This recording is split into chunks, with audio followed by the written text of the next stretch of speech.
Merci Bernard. Alors bonsoir à toutes et à tous. Merci à l'Association des objecteurs de croissance belge de cette invitation renouvelée, puisque la maladie m'a empêché de venir une première fois en février, mais je me dis, bon, on fera tout pour... l'association voulait aussi tout faire pour que je puisse revenir.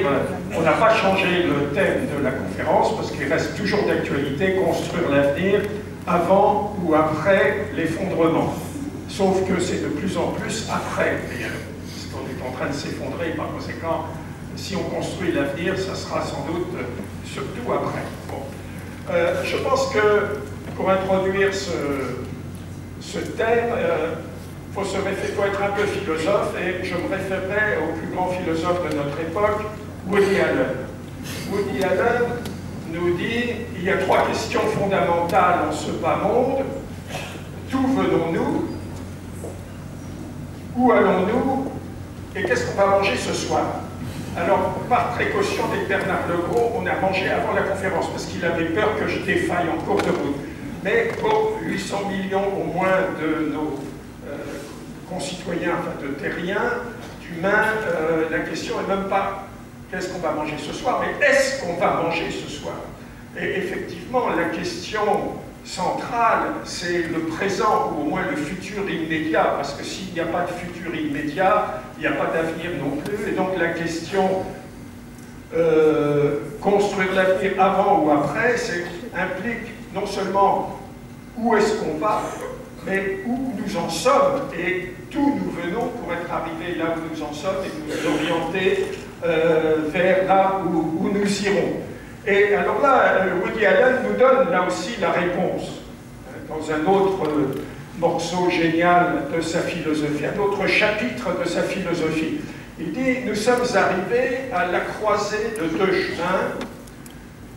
L'un porte à la disparition de l'espèce, l'autre au désespoir total. Et il ajoute, j'espère que l'humanité fera le bon choix. Eh bien, effectivement, nous en sommes là. L'un, le chemin qui porte à la disparition de l'espèce, pas seulement des vertébrés, mais l'homme est un vertébré, et donc il est sur la voie de la disparition des vertébrés, j'y reviendrai. C'est le chemin sur lequel, jusqu'au 15 septembre 2008, nous étions allègrement engagés, c'est-à-dire le chemin d'une société de croissance avec croissance. Nous savons qu'une société de croissance avec croissance nous amène à la destruction de la planète et donc à la destruction de l'espèce. Fort heureusement, depuis le 11 septembre 2008 et la chute de la Lehman Brothers, la banque, une des plus grandes banques mondiales, nous avons sagement pris un autre chemin, un chemin de la société de croissance sans croissance.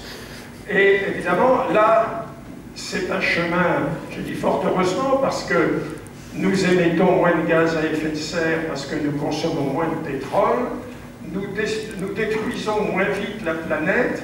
Au lieu d'aller nous écraser à 300 à l'heure, nous nous écraserons seulement qu'à 280. Bon. Donc c'est un chemin qui porte au désespoir, parce que la société de croissance sans croissance, celle que nous connaissons, c'est l'austérité, c'est le chômage. Au moins, dans une société de croissance avec croissance, eh bien, la planète se détruit, on exploite les pays du tiers-monde, mais on peut s'acheter une bagnole, un frigidaire, une machine à laver, et les États ont des ressources financières pour payer tout ce qui donne un minimum de qualité de vie dans une société capitaliste mondialisée, les budgets de la santé, de la culture, de l'éducation, tous ces budgets que les gouvernements taillent allègrement à l'heure actuelle et qui fait que cette austérité, que certains appellent décroissance, n'est pas du tout joyeuse parce que ça n'a rien à voir avec la décroissance préconisée par les objecteurs de croissance. Alors, il est donc important de voir d'où nous venons pour comprendre où nous allons ou où nous pourrions aller. D'où nous venons? Eh bien, nous venons d'une société de croissance Alors, qu'est-ce que c'est qu'une société de croissance? C'est une société qui, petit à petit, a été phagocytée par une économie de croissance. Et une économie de croissance, c'est une économie qui n'a comme objectif que la croissance pour la croissance. Alors, bien sûr, c'est une économie capitaliste, mais l'économie capitaliste n'a pas toujours été une société de croissance et une économie de croissance. Le capitalisme existe, M. Fernand Braudel nous l'a appris depuis au moins le XIIe siècle, à Venise, à Florence, à Gênes, et ce n'était pas des sociétés de croissance obsédées par la croissance, ça s'enrichissait, ça accumulait. Bon, c'était des sociétés capables de vivre bien, d'avoir un bon gouvernement, de faire de très belles choses en plus. Donc, on peut dire que ça commence, le virage important pour prendre une date, 1776, c'est la parution de l'essai sur la richesse des nations d'Adam Smith, considéré comme le père fondateur de l'économie, à tort d'ailleurs, le père fondateur de l'économie politique. Mais si c'est à tort qu'il est considéré comme le père fondateur de l'économie politique, parce que les vrais fondateurs, ce sont les physiocrates, néanmoins, il est quand même le père, d'un point de vue, de l'utopie libérale. Alors ça, c'est très important, parce qu'il est à l'origine d'un grand récit. Le récit de demain on rasera gratis, c'est-à-dire de l'enrichissement pour tous, grâce à la main invisible du marché.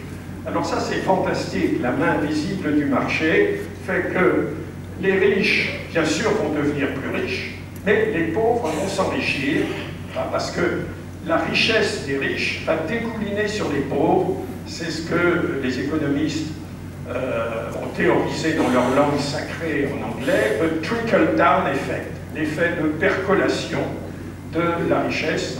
Et là, mes collègues économistes, qui ne sont pas des gens très marrants et très poétiques, ça sont des gens surtout qui font des algorithmes. Bon, là, ils deviennent poétiques, ils évoquent toutes sortes d'images, c'est comme la marée. La marée, quand elle se lève, quand elle monte, elle fait lever à la fois les gros bateaux et les petits bateaux. Hein. Sauf quelquefois, si la vague est trop forte, tous sont noyés. Bon, c'est ce qui est arrivé en 2008, de cette façon. Bon, alors, c'est une utopie, le rêve d'Adam Smith.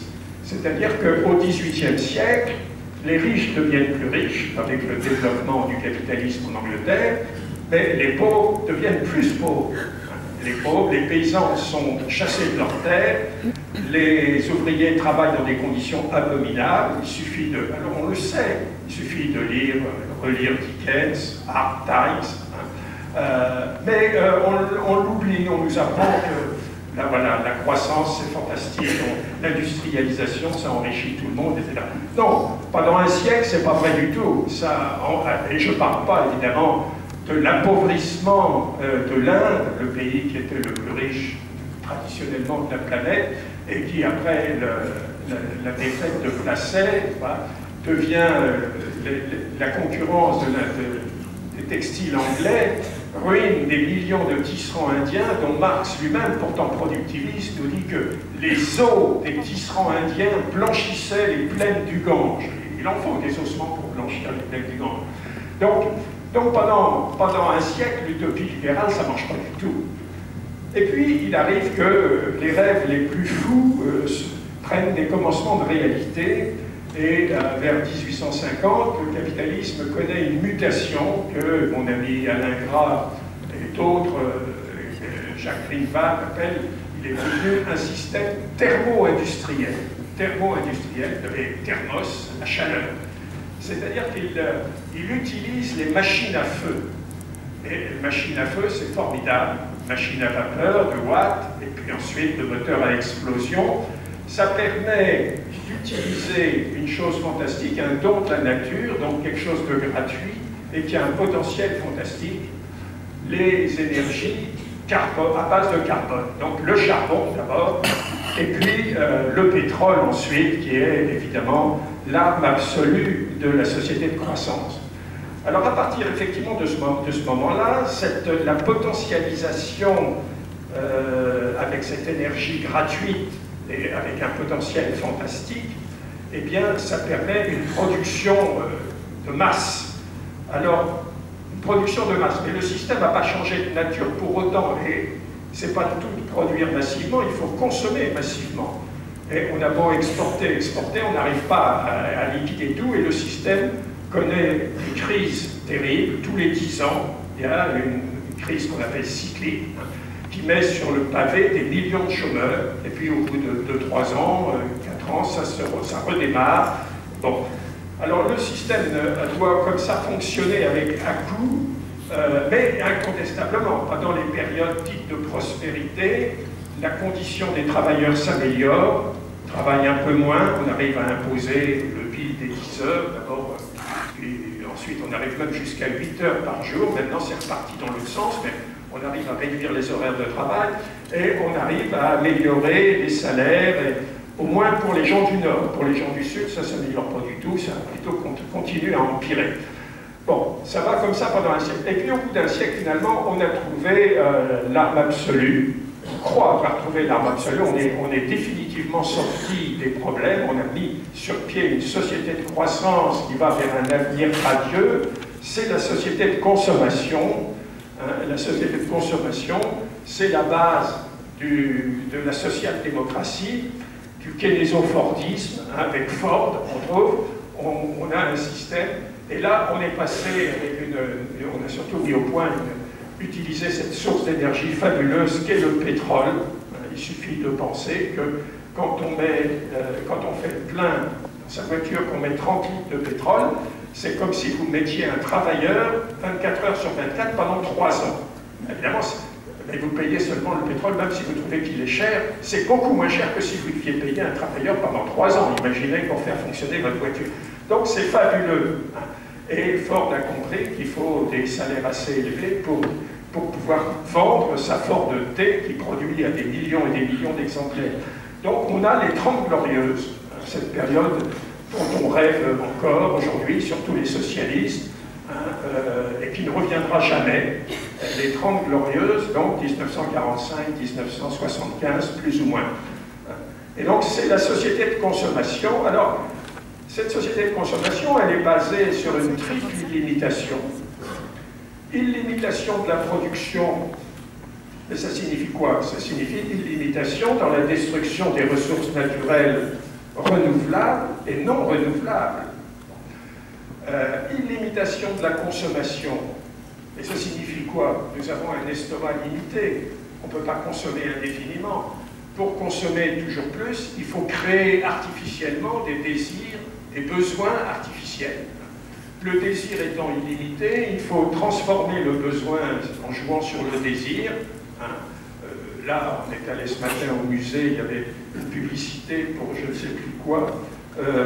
Une bière, oui, là, une bière, je l'ai là, pas une bière, et qu'est-ce qu'on fait pour vendre de la bière? On met une femme à poil, une pin-up, on dit comme ça, les mecs, ils voient la pin-up, ils en ont envie, ça leur donne envie de boire la bière qui est liée à la pin-up. Bon, alors, voilà, cette création, ça c'est la deuxième illimitation, illimitation dans la création de besoins toujours plus artificiels et qui fait qu'on est toujours plus frustré parce qu'on ne peut pas satisfaire tous ces besoins créés. Et puis la troisième illimitation, celle la plus forte, illimitation dans la production de déchets et donc dans la pollution de l'air, de l'eau et de la terre. Et pour que cette triple illimitation marche, évidemment, c'est à la fois ça repose sur une triade infernale, la publicité, le crédit et l'obsolescence programmée. Alors, la publicité, elle a effectivement pour fonction de nous rendre profondément insatisfaits de ce que nous avons déjà, dont on pourrait se contenter, pour nous faire désirer ce que nous n'avons pas. Et donc, on ne vit pas dans une société d'abondance, mais dans une société de frustration. Et on a toujours, et il faut, et comme disent les publicitaires, qui savent très bien jouer là-dessus, les gens heureux ne consomment pas. Donc il faut rendre les gens malheureux pour qu'ils consomment. Et ils savent très bien faire ça. Et le crédit, alors le crédit qui nous donne les moyens de satisfaire ces désirs artificiels, même si nous avons des maigres salaires, donc endettez-vous, les Américains dépensaient, ils doivent encore dépenser aujourd'hui, ceux qui gagneront dans 3 ans. Donc ils avaient 3 années d'endettement, mais ça ne suffit pas, il faut encore s'endetter. Ils avaient même imaginé ces crédits qui nous ont amenés à la faillite de la Lehman Brothers, les crédits qu'on appelle les subprimes, mais qu'on appelait aussi des crédits ninja. Ninja, acronyme pour No Income, No Job, No Asset. C'est-à-dire que vous aviez des organismes comme Fannie et Mae, qui étaient des organismes de crédit à la consommation, qui donnaient des crédits à des gens pour acheter leur maison, leur voiture, à des gens qui n'avaient ni travail, no job, no income, ni revenus, ni asset, pas de patrimoine. Il faut être fou. Ben non, c'était pas bête du tout, parce qu'on disait aux gens, vous achetez votre maison, avec la spéculation, sa plus-value va être plus forte que le taux d'intérêt que vous allez payer, donc vous allez rembourser avec la plus-value, et au total, à la fin, vous serez propriétaire. Bon. Alors ça a marché pour les premiers, vous savez, c'est la pyramide de Ponzi, ça marche pour les premiers, puis les derniers, les gogos, évidemment, ça s'écroule et ça marche plus. Et donc ça s'est arrêté, mais c'est en train de repartir de plus belle. Bon. Et la troisième chose, si vous êtes allergique au crédit, si vous êtes allergique à la pub, néanmoins, vous devez quand même consommer, parce que, ben voilà, vous avez là un magnifique ordinateur, d'ici 2-3 ans, il ne marchera plus. Il va avoir une panne. Alors, le propriétaire, en l'occurrence Francis Le Goutte, bon, il va aller voir le vendeur, bon, alors le vendeur va lui dire, bon, ah, là, ça c'est la carte mère. Bon, alors, on peut changer la carte mère, ça va vous coûter 150 €. Mais bon, il a quel âge votre ordinateur? Ben, je l'ai acheté il y a 4 ans, 5 ans. Oui, bon, alors je peux vous dire tout de suite que dans quelques temps, c'est un logiciel là qui va céder. À mon avis, vous avez intérêt à le mettre à la poubelle et en acheter un neuf. On en a l'ajustement en promo, ça ne coûte pas beaucoup plus cher, ça vient de Chine, c'est fait par des gens qui sont payés au lance-pierre. Bon, et c'est comme ça que chaque mois partent des États-Unis 500 bateaux pleins d'ordinateurs, de téléphones portables qui contiennent des métaux rares, des métaux précieux, de l'or, du platine, etc. Et qui dans quelques années vont manquer parce que ces métaux sont rares. Et qui, au lieu de servir, sont déchargés sauvagement au Nigeria, au Ghana, où ils polluent les nappes phréatiques et les enfants qui essaient de récupérer des morceaux et qui font brûler ces ordinateurs absorbent de la dioxine à grande dose. C'est la catastrophe absolue. Bon, alors, donc ce système, cette société de croissance, surtout quand elle est en croissance, elle n'est pas soutenable. Alors nous le savons, nous devrions le savoir depuis au moins 1962, quand Madame Rachel Carson a publié un best-seller, The Silent Spring, Le Printemps Silencieux. Si nous ne l'avons pas lu, piqûre de rappel en 1972 avec le premier rapport au Club de Rome, Halte à la croissance. Bon, et puis depuis, il n'y a pas de jour. Aujourd'hui, il évoquait le rapport du World Wide Fund. Et il y a des rapports, depuis le rapport de Nicolas Stern au gouvernement britannique, le rapport du Pentagone, secret, pas secret, plus ou moins semi-secret du Pentagone, les rapports innombrables des rapports du Club de Rome, les rapports, bien sûr, du GIEC, groupe intergouvernemental sur l'évolution du climat, qui sont tous plus alarmistes les uns que les autres. On est au 5e, le 5e est vraiment apocalyptique. Et on a un indice scientifique maintenant, qui est à peu près reconnu par tout le monde, de l'insoutenabilité de ce système, c'est l'empreinte écologique. L'empreinte écologique, maintenant, tout le monde sait à peu près ce que c'est. Tiens, ça marche plus. C'est programmé. C'est aujourd'hui. Il s'est planté, donc voilà, déjà, peut-être le mettre à la poubelle, déjà. Francis essaye de mettre en marche son contrat magie. Bon, alors, l'empreinte écologique, c'est ecological footprint, c'est la trace de nos pas sur la planète, c'est-à-dire tout ce que nous produisons, tout ce que nous consommons, tout ce que nous rejetons. Voilà, merci. Voilà, alors là, on a l'empreinte à peu près de tous les pays du monde. C'est un peu vieux, mais ça ne bouge pas beaucoup. La ligne noire que vous voyez, c'est l'empreinte soutenable. Alors, donc, ça se traduit par une quantité, une surface, finalement, à la fin, ce qu'on produit, ce qu'on consomme, ce qu'on rejette, ça se traduit par une consommation du sol. Le sol de la planète, il est limité, il est évalué à 51 milliards d'hectares, et tous ces hectares ne sont pas utiles pour produire, consommer et même rejeter. Les fonds des océans, bon, ça peut servir, ça servait aux soviétiques pour rejeter les déchets nucléaires, pas seulement aux soviétiques, mais ça ne nourrit pas beaucoup. Les sommets de l'Himalaya, ça servait aux alpinistes pour jeter leurs canettes de bière, mais c'est pas... Bon, mais donc on évalue l'espace bioproductif avec un certain nombre de coefficients à 12 milliards d'hectares. Alors, comme nous sommes environ 7 milliards, ça nous donne environ 1,5 hectare par personne. 1,5 hectare, ça représente, m'a-t-on dit, 2 terrains de foot. Bon. Et donc, si ce que nous produisons, consommons ne dépasse pas 1,8 hectare, on est bon, on peut continuer à voguer sur la planète indéfiniment. Si on dépasse, ça veut dire qu'on ne vit pas seulement sur le revenu, mais aussi sur le patrimoine, et qu'on dérobe la capacité de survie aux générations futures. Alors, vous voyez déjà que sur ce graphique un peu ancien, à l'heure actuelle, d'ailleurs, la consommation moyenne de l'humanité, l'empreinte écologique moyenne, c'est 2,7 hectares. Ça veut dire qu'on dépasse de 50% la capacité de régénération de la biosphère.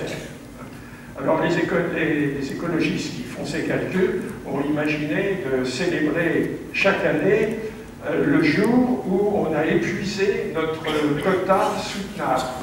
Comme il y a la fête du travail le 1er mai, le 8 mars, la fête des femmes, etc. Donc là, c'est l'overshoot day, c'est le moment où on a dépassé notre droit de tirage sur la planète. Et cette année, c'était le 23 août, si je ne m'abuse. Donc, vous voyez, ça veut dire qu'au milieu de l'année, déjà, on a consommé. Chaque année, ça s'avance un peu plus. C'est ça l'intérêt du truc. On était là. Ici, sur ce graphique, la capacité moyenne, on a tous les pays. Vous voyez, de 1 hectare, 2 hectares, c'est la ligne noire. Alors, vous voyez qu'il y a toute une série de pays qui sont très vertueux. Ce sont les pays africains, quelques asiatiques et quelques latino-américains. Alors, ceux-là, ils sont très sympas. Ils nous donnent une assistance technique énorme. Contrairement à ce que nos amis économistes qui sont dans cette maison font croire que ce sont les pays du Nord qui aident les pays du Sud. C'est de la blague, évidemment. Ce sont les pays du Sud qui aident les pays du Nord, et massivement. Il suffit de penser que le Nord représente moins de 20% de la population mondiale et qu'il consomme plus de 86% des ressources de la planète. Donc, évidemment, il y a un truc. Alors, mais seulement l'assistance technique de l'Afrique ne nous suffit pas. Ne nous suffit pas pour compenser ce que consomment les Belges, parce que les Belges ont une empreinte écologique très élevée. Ils sont très supérieurs à la moyenne, même aux Français, qui sont quand même pas mal supérieurs, mais ils sont même, paraît-il, ils sont même au-dessus des Américains. Ça, j'ai du mal à le croire, parce que c'est difficile. Et, en tout cas, ils ne sont pas au-dessus des Émirats Arabes Unis, ils sont le premier. Le premier, c'est les Émirats Arabes Unis. Parce que dans les Émirats Arabes Unis, on aime faire du ski. Le problème, c'est que faire du ski quand il fait 50 degrés, ça suppose une consommation d'énergie délirante. Bon. Alors, donc, nous dépassons notre capacité. Ça signifie que nous ne faisons comme le fils prodigue de la Bible. Nous ne mangeons pas seulement le revenu, nous mangeons le capital, mais ça ne peut durer qu'un temps. Et ce temps nous est compté. Toutes les études montrent que entre 2030 et 2070, si nous ne changeons pas, eh bien, faudra tirer sa révérence à la survie. Mais en plus, donc ce mode de vie, ce système, cette société de consommation, elle n'est pas non plus souhaitable. Alors, elle n'est pas souhaitable, pourquoi? Parce qu'elle développe des inégalités dingues. On est passé des inégalités dans les sociétés entre salaires, par exemple des ouvriers, des PDG, qui même pendant les 30 glorieuses étaient de l'ordre en moyenne de 1 à 30, à 1 à 400, à 1 à 500, à 1 000. C'est devenu délirant. Et toutes les études montrent que, d'ailleurs c'est ce qui explique le succès de l'étude, pas géniale, mais qui a été un best-seller de Thomas Piketty, aux États-Unis, parce qu'il explique, avec des chiffres à l'appui, etc., qu'une société inégalitaire est une société où on n'est pas heureux, y compris les riches. Les riches sont moins heureux dans une société inégalitaire que dans une société relativement égalitaire. Donc ils souffrent aussi de cette inégalité, malgré leur richesse indécente. Bon. En plus, ce bien-être est largement illusoire. Je ne vois plus, ah oui, c'est là. Alors, ce bien-être est largement illusoire. Nous en avons maintenant un indice. Il y a un organisme qui s'appelle la New Economics Foundation en Angleterre, qui a eu l'idée d'évaluer, de tenter d'évaluer le bonheur par tête. Bon. Et donc ce qu'elle a appelé le Happy Planet Index. Et alors ça c'est très amusant, ça comprend donc comment c'est calculé. C'est la synthèse de 3 autres indices.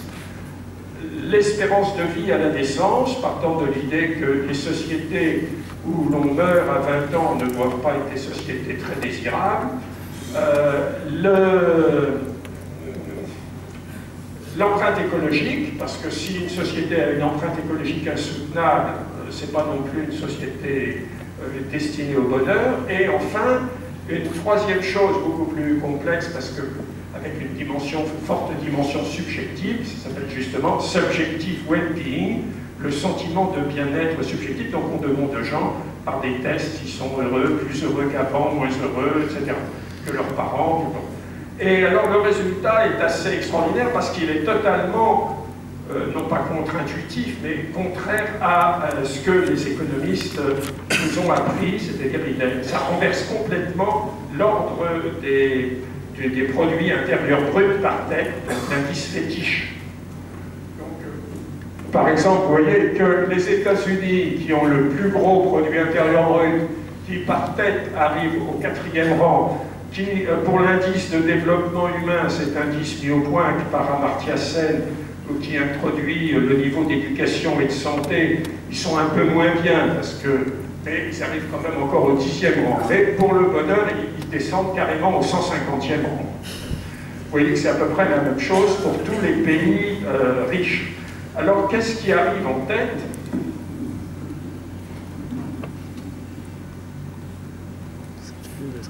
Alors on voit, c'est assez amusant, donc arrive en tête des pays où on fait l'amour plutôt que la guerre, où il y a du soleil, où on prend du bon temps, hein, comme le Vanuatu, le Costa Rica, le Guatemala, etc. Et puis alors, les États-Unis, il n'y a pas la Belgique, on ne l'a pas trouvée assez grosse, mais enfin elle serait sûrement entre le 60e rang de la France et le 150e rang des États-Unis.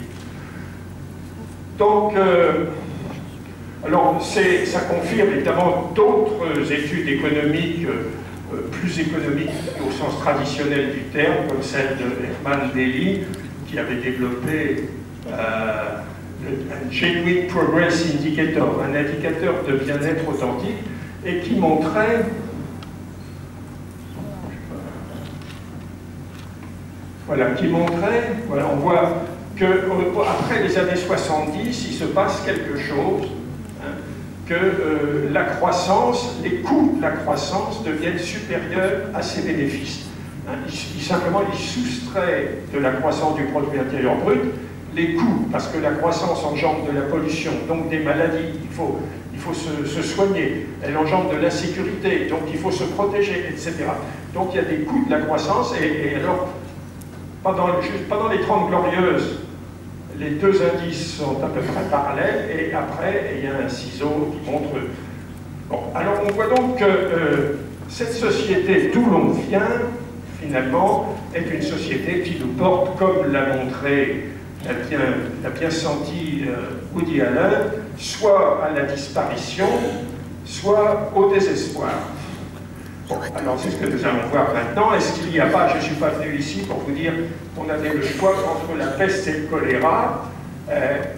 Nous allons effectivement vers la disparition au désespoir, à moins de changer de voie, et c'est ça la troisième voie pour laquelle militent les objecteurs de croissance, la voie qu'on appelle de la décroissance, ou de la sobriété joyeuse, ou de la prospérité sans croissance, ou de l'abondance frugale.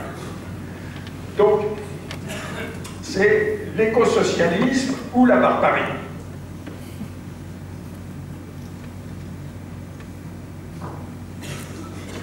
Comme l'a rappelé tout à l'heure la présentatrice du mouvement des objecteurs de croissance, nous sommes en crise. On parle de... Alors, d'ailleurs, on parle de crise depuis fort longtemps. Nous étions en crise écologique depuis au moins 1972 et le premier rapport du Club de Rome, en crise sociale, en crise culturelle, disons, depuis le mai 68, en crise sociale avec la contre-révolution néolibérale de Margaret Thatcher et Donald Reagan des années 80-90. À ce s'ajoute une crise financière avec les subprimes en août 2007, puis une crise économique, et on voit bien maintenant que cette crise économique, elle n'en finit pas, et qu'elle se conjugue avec toutes ces crises, parce que dès que nous voulons, dès que nos gouvernants veulent relancer la croissance, qu'est-ce qu'ils relancent? Ils relancent l'augmentation du prix du pétrole, qui n'a jamais vraiment baissé, et l'augmentation du prix des matières premières, évidemment, et donc cette croissance, elle s'arrête, elle bloque immédiatement. Et donc on est en fait, toutes ces crises se mélangent et on voit bien qu'on est dans une crise de civilisation et qui se rapproche sérieusement de ce qu'annonçait déjà dans les années 30 un certain nombre de philosophes, Oswald Spengler, Arnold Toynbee, le déclin de l'Occident, et vient de sortir ces jours-ci en traduction française un livre de M. Eric Conway et Naomi Oreskes qui s'intitule tout simplement « L'effondrement de la civilisation occidentale ». Nous vivons effectivement l'effondrement de la civilisation occidentale. C'est un thème qui devient de plus en plus répandu effectivement depuis l'ouvrage culte de Yared Diamond, Collapse, effondrement, et celui peut-être plus intéressant et moins connu de Joseph Tainter, The Collapse of Complex Societies, l'effondrement des sociétés complexes. Et notre société est une société complexe qui aussi est en train de s'effondrer, en partie en raison de sa complexité. Alors nous vivons, comme le rappelait tout à l'heure Bernard Legros, 50% des vertébrés ont disparu depuis 40 ans, et ça fait partie de ce que les experts appellent la 6e extinction des espèces. La 5e, c'est celle qui a eu lieu au Crétacé il y a 65 millions d'années et qui a vu disparaître les grosses bêtes, les brontosaures, les dinosaures, les mammouths, probablement suite à la chute d'un météore. On s'est discuté, on ne sait pas encore très bien la vraie cause, mais bon. Mais cette 6e extinction des espèces, elle a 3 différences principales avec la 5e. Elle se déroule à une vitesse beaucoup plus rapide. Les espèces disparaissent à la vitesse de 50 à 200 par jour. Alors, ce n'est pas des vertébrés qui disparaissent chaque jour, c'est des bactéries dans les sous-sols des forêts tropicales et équatoriales que l'on détruit. Et de temps en temps, il y a des vertébrés, et de temps en temps, certaines espèces plus intéressantes que d'autres, comme les abeilles, qui sont en train de disparaître sous l'effet des pesticides et peut-être des ondes électromagnétiques. Donc, nous vivons, ça c'est la première différence, c'est la rapidité. La rapidité, c'est très important parce que les espèces sont fantastiques, elles ont une capacité de s'adapter formidable, mais il faut leur laisser le temps. Même l'homme pourrait s'adapter à beaucoup de choses, mais il faut aussi lui laisser le temps. Et là, les jours ne sont comptés, ça passe trop vite. La deuxième différence, c'est que cette 6e extinction, c'est nous qui la provoquons. Nous sommes entrés dans ce que les spécialistes appellent une ère nouvelle, géologique nouvelle, qu'on appelle l'anthropocène. C'est l'ère où l'homme devient un acteur de changement de la planète, du fonctionnement du cosmos. Et la troisième, évidemment, c'est que nous pourrions en être la victime. Sir Martin Ruiz, dans un livre qui s'appelle Our Final Century, notre dernier siècle, nous donne une chance sur 2 de dépasser la fin du siècle. Et Sir James Lovelock, l'auteur de l'hypothèse Gaïa, dans son dernier livre « The Revenge of Gaïa », la revanche de Gaïa, nous dit, bon, probablement 500 000 personnes arriveront à survivre au pôle Nord et au pôle Sud, hein, sur 7 ou 8 milliards, 10 milliards à l'époque, dans des conditions très primitives, s'il y a une survie. Effectivement, il ne faut pas prendre à la lettre les travaux de prospective. Vous savez, la prospective, c'est un art très difficile. Hein, prévoir, c'est beaucoup plus facile de prévoir le passé que le futur. Et donc, mais les rapports du Club de Rome, on a beaucoup parlé du premier, il a été médiatisé, on n'a pas parlé des deux autres, qui sont encore plus sérieux parce qu'ils ont approfondi les études. Et le troisième rapport en particulier, 30 ans après, est très très intéressant parce qu'il étudie toutes les hypothèses possibles à partir d'un modèle assez sophistiqué, testé sur plus d'un siècle, hein, un modèle de représentation du fonctionnement de la planète, World 3, et qui introduit des boucles de rétroaction. Et ça, c'est très intéressant, c'est beaucoup plus intéressant que les prospectives que fait l'Association internationale de l'énergie, qui fait des prévisions farfelues sur la fin du pétrole ou sur la non-fin du pétrole et des énergies renouvelables. Donc, le troisième rapport étudie toute une série d'hypothèses qui se résume finalement à 3 hypothèses principales. Et dans tous les cas de figure, donc on arrive à l'effondrement. En 2030, à cause de la fin des ressources. En 2040, à cause de la pollution. Aux troisième hypothèse, la plus favorable, avec toutes les mesures du greenwashing possible, on arrive à 2070, et là on se heurte au mur des récoltes, des famines et des problèmes alimentaires. Bon, il n'y a qu'une seule solution, un seul modèle, c'est un modèle de frugalité qui, évidemment, correspond à peu près aux préconisations de la décroissance. C'est le seul qui nous permet d'envisager un avenir au-delà de 2070.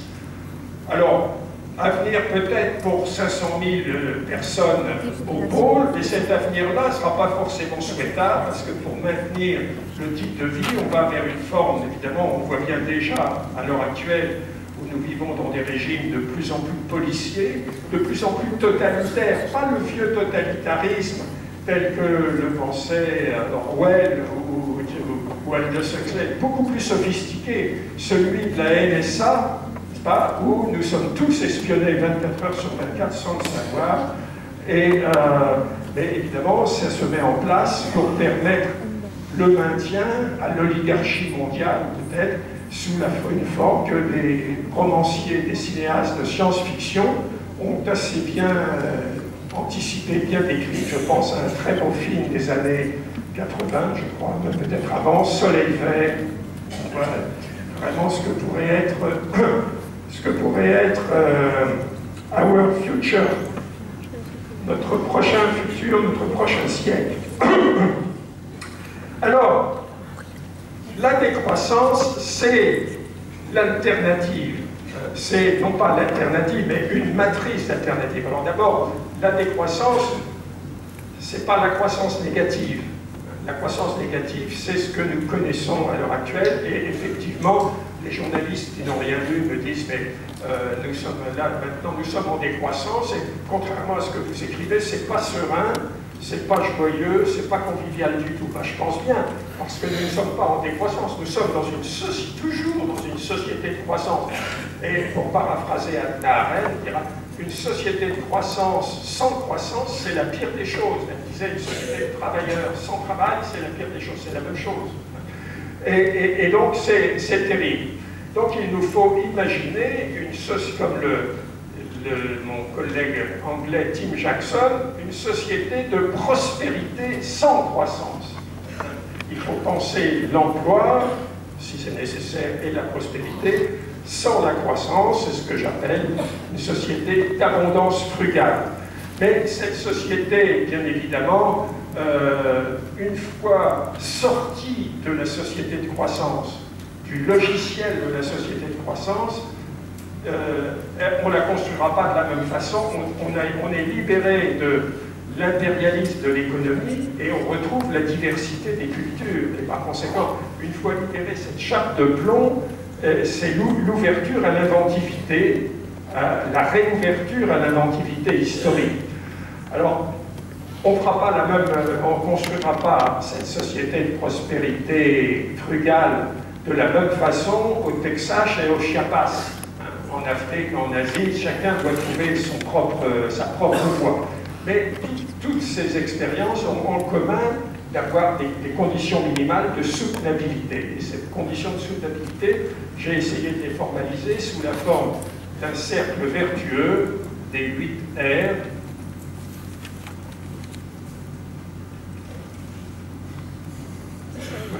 Les 8 R, réévaluer, que j'appelle l'utopie concrète de la décroissance. Alors c'est une utopie, la décroissance, bien sûr c'est une utopie. Mais utopie, ça ne veut pas dire irréalisable. Utopie, ça veut dire que c'est un rêve qu'on veut réaliser et qu'il est possible de réaliser. Un autre monde est possible, comme on disait à Porto Alegre, si nous le voulons. Donc, premier pas, réévaluer le changement des valeurs, c'est-à-dire que ce n'est pas le changement de nos valeurs, c'est le changement des valeurs du système. Le système repose sur la lutte de tous contre tous, ça s'appelle la concurrence, la compétitivité, et la destruction sans limite de la nature. Il faut changer. On voit bien que pour un monde soutenable, il faut un peu plus d'altruisme, un peu plus de coopération et vivre en harmonie avec la nature, traiter la nature comme un bon jardinier et non comme un prédateur. Mais si on change les valeurs, on est amené à changer les concepts avec lesquels on appréhende la réalité, en particulier les concepts de pauvreté et de richesse, voir que la richesse, c'est pas d'accumuler de l'argent, il y a des richesses beaucoup plus importantes, que la pauvreté n'est pas une chose honteuse, mais au contraire, c'est une forme de frugalité souhaitable. On peut être à la fois avoir une certaine richesse et une certaine pauvreté, et surtout remettre en question les couples fondateurs de l'économie, la rareté et la fausse abondance.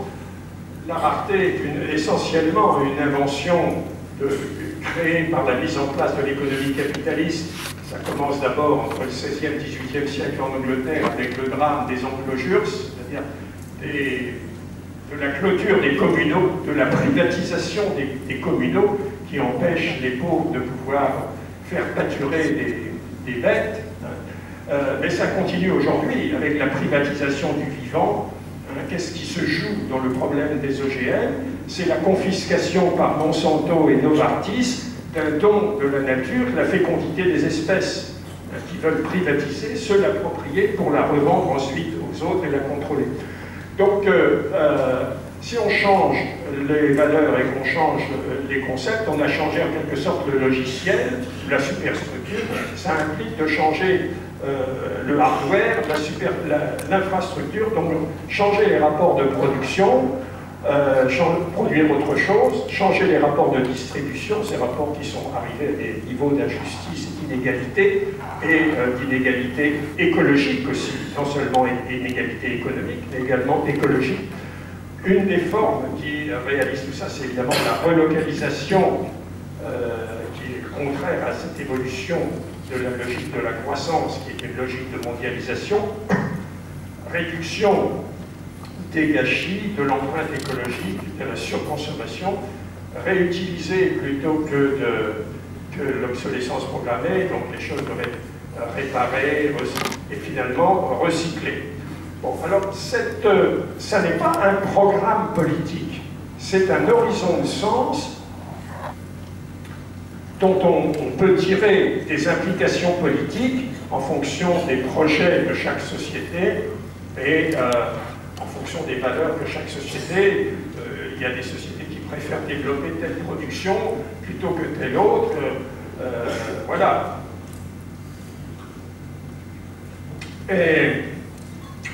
Mais c'est une condition, effectivement, pour toute société qui veut, c'est un horizon pour toute société qui veut s'orienter vers cette alternative.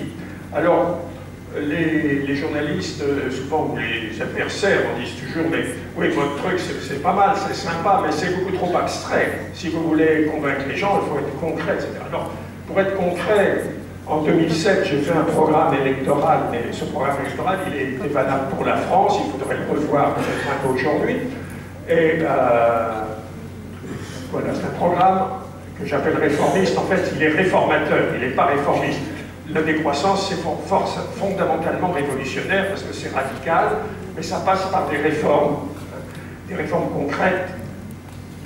Pour la France, je passe rapidement, donc retrouver une empreinte écologique soutenable, ça c'est le bon sens, et c'est un bon sens qui va loin, puisque ça veut dire réduire de 75% pour les Français le niveau. Alors le niveau de consommation, ce n'est pas le niveau de consommation individuel, ça ne veut pas dire qu'il faut consommer chacun beaucoup moins, c'est le niveau de consommation du système. Vous voyez bien avec l'obsolescence programmée, il ne s'agit pas de se priver d'ordinateur, il s'agit d'avoir un ordinateur mais qui dure beaucoup plus longtemps. Réduire le gâchis. On peut aussi réduire son empreinte, il est sûr que nous mangeons trop de viande, nous mangeons trop de graisse, nous mangeons trop de sucre, trop de sel, etc. Nous consommons beaucoup trop de transport automobile individuel. Bon, il y a beaucoup de choses à réformer, mais enfin, on peut trouver, on voit bien qu'on peut s'organiser autrement, réduire notre consommation d'énergie, aussi, on y viendra, bon, réduire les transports, bon, voilà, relocaliser les activités, restaurer l'agriculture paysanne, c'est-à-dire donc sortir de l'agriculture productiviste basée sur les pesticides et les engrais chimiques qui engendrent l'obésité, le cholestérol, les cancers, les maladies neurodégénératives, etc. Retrouver une agriculture saine qui en même temps créerait des emplois, transformer les gains de productivité en réduction du temps de travail. C'est vrai que c'est absolument délirant. On travaille de plus en plus alors qu'on produit de plus en plus. On avait dit, si on invente des machines, on travaillera moins. Enfin, on travaille encore plus. Développer les liens relationnels, et surtout les liens relationnels non marchands, comme la connaissance, l'amitié, etc. Réduire le gaspillage d'énergie. J'ai un facteur 4 parce que c'était ce que disait l'association Négawatt, l'ingénieur, qui avait calculé qu'en France, on pouvait diviser par 4 la consommation d'énergie sans réduire le confort, en organisant mieux les maisons, les systèmes de chauffage, réduisant les gaspillages. Restreindre l'espace publicitaire, parce que comme on l'a vu, la publicité, c'est le véhicule de la colonisation de l'imaginaire. Et enfin, réorienter la recherche technoscientifique vers justement une société plus soutenable, agriculture biologique, médecine environnementale, etc., plutôt que mettre tout le paquet sur la biogénétique. Et enfin, se réapproprier l'argent, parce que si l'argent, qui, comme le dit Aristote, est un bien commun, il ne faut surtout pas le laisser entre les mains de banquiers privés. Donc il faut s'en réapproprier pour le contrôler. Bon, alors, je termine. Dans la situation actuelle, nous avons un drame, surtout dans certains pays, qui est le chômage. Et alors souvent on dit, mais avec la décroissance, vous allez accroître le chômage. Alors pas du tout. Le chômage, effectivement, est la conséquence d'une société de croissance sans croissance. Et c'est une raison pour laquelle, c'est même une raison forte, pour laquelle il faut sortir de la société de croissance. Parce que comme la croissance s'est terminée et ça ne reprendra jamais, et donc il faut s'organiser pour pouvoir donner un emploi pour tous et des revenus pour tous, sans croissance. Et c'est tout à fait possible.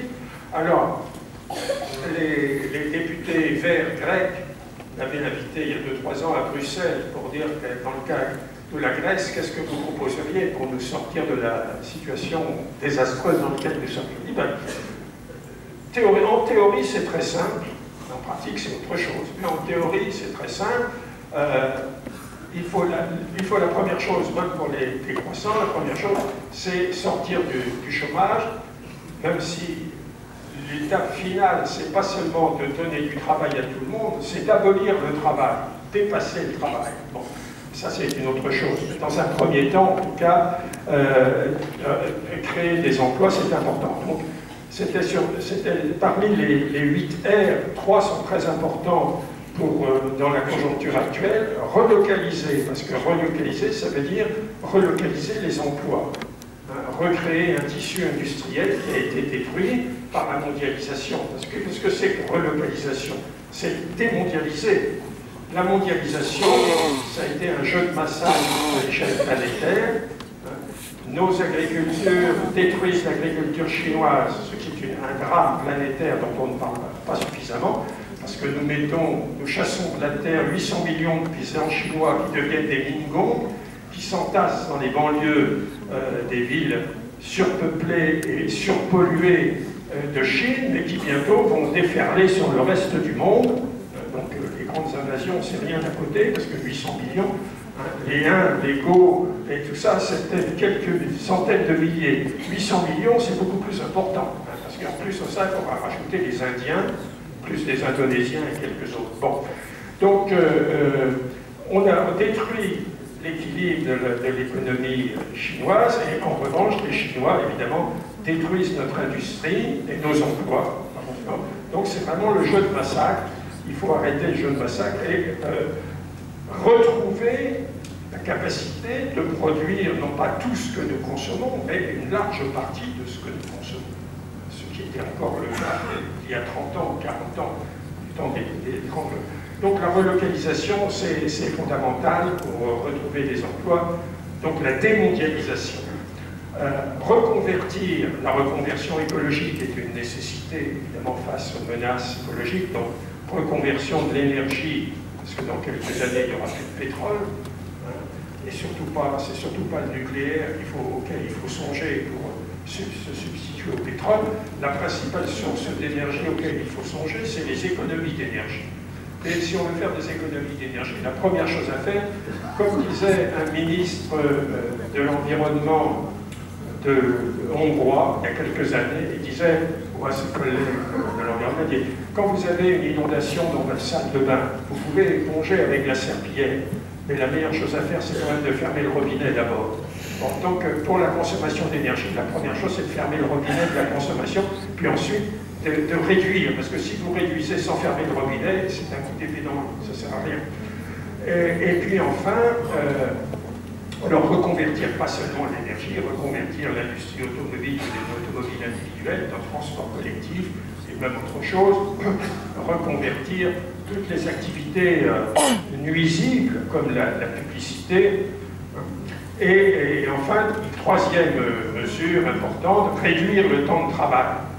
Alors nous disons, contrairement à un ex-président qui veut être un futur président, qui s'est fait élire sur un slogan d'une stupidité insondable, travailler plus pour gagner plus.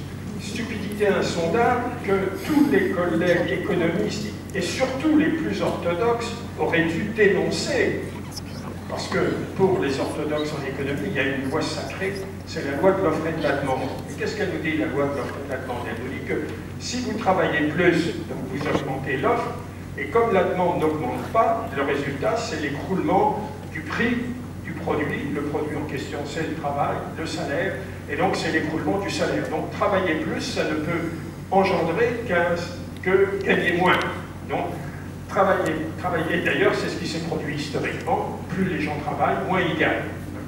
Et on leur demande de se faire des heures supplémentaires non payées, de plus en plus en Allemagne, en France et probablement en Belgique aussi. Donc, nous disons, pourrions dire, travailler moins pour gagner plus. C'est pas con. C'est même écologique. Économiquement, c'est fondé. Travailler moins pour travailler tous, c'est ce que disaient les socialistes quand ils étaient socialistes. 81, j'étais encore un peu socialiste, pas beaucoup, mais un petit peu. Bon. Et puis, et finalement, mais surtout pour nous, qui sommes anti-utilitaristes, travailler moins pour vivre mieux. Travailler moins pour vivre mieux, c'est-à-dire pour pas vivre comme des cons, hein, pour retrouver les dimensions écrasées de la vie. Pendant des siècles, la vie, c'était d'abord la vita contemplativa, c'était pas la vita activa.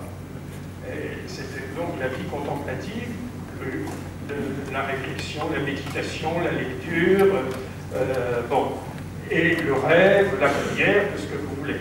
Mais on est devenu non seulement toxicodépendant des consommations, mais aussi toxicodépendant du travail, à tel point qu'aux États-Unis, ils ont inventé un néologisme, ils parlent de work alcoholists. Donc on est des drogués du boulot. Et quand on ne bosse pas, on ne sait pas que faire. C'était vrai aussi en France, on a dit que les 35 heures, c'était les ouvriers passaient plus de temps à la télé. Bon, ce n'est pas effectivement... Bon, il fallait accompagner ça d'autre chose, d'une révolution culturelle. Il fallait une vraie révolution culturelle. Bon, bref. Donc, travailler moins pour vivre mieux, redécouvrir ces dimensions-là. Alors, voilà. Et pour conclure, alors je reprendrai la métaphore du départ, du croisement des chemins, des routes, et je l'emprunterai cette fois à un autre philosophe, Cornelius Castoriadis, qui veut dire « Nous sommes à un croisement de chemins de l'histoire. Un chemin apparaît d'ores et déjà clairement tracé, c'est le chemin de la perte du sens, de la répétition de formes vides, du conformisme, de l'apathie, de l'irresponsabilité et du cynisme. C'est aussi le chemin de la destruction de la planète. Ce sont les deux chemins de Woody Allen. L'autre chemin, celui qui s'apparente à la décroissance, l'autre chemin devrait être ouvert par un réveil social et politique, une renaissance du projet d'autonomie individuelle et collective, c'est-à-dire la volonté de liberté. Donc la seule façon d'échapper à les barbaries engendrées par la dictature du marché, c'est donc bien la voie de la décroissance. Merci.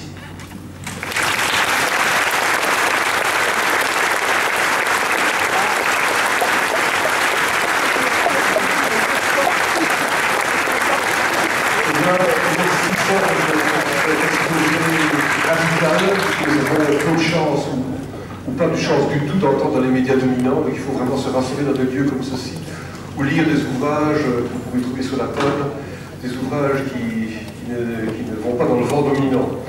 Alors on va faire donc 4-5 maximum minutes de pause, il y a des gens qui veulent partir ou qui doivent partir, et puis nous entamerons un débat, nous fixerons quelques règles tout à l'heure.